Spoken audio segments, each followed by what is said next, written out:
always ask me, why did you go into esophagology?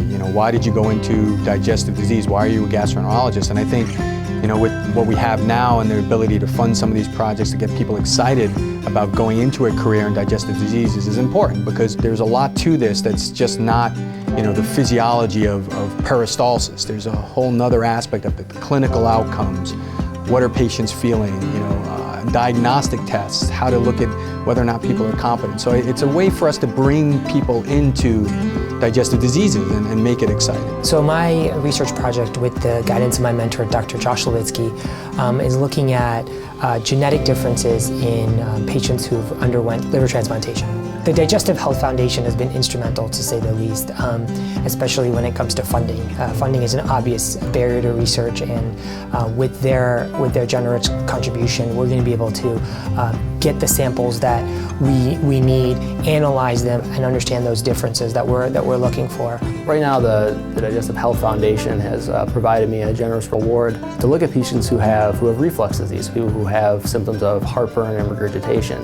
And in using the FLIP device in those patients, we can really characterize the function of their esophagus to help figure out maybe why they're getting symptoms in the first place, potentially why medications aren't effective in relieving those symptoms.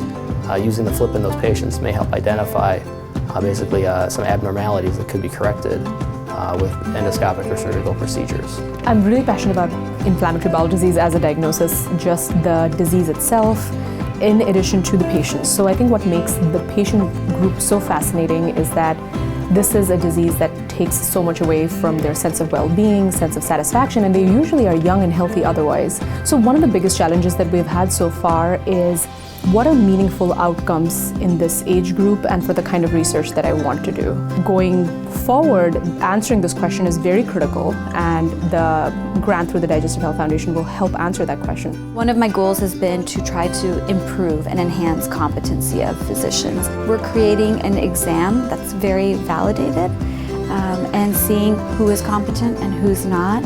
We needed financial support and we needed societal support, but literally over the past couple months, I've already recruited 10 physicians who are now serving as our panel. We wouldn't have been able to do any of that if we didn't have the support from the Digestive Health Foundation.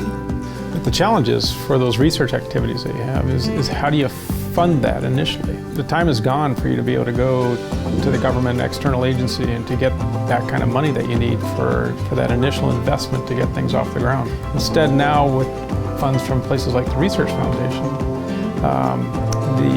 there's that seed money that you can use to do these initial pilot studies.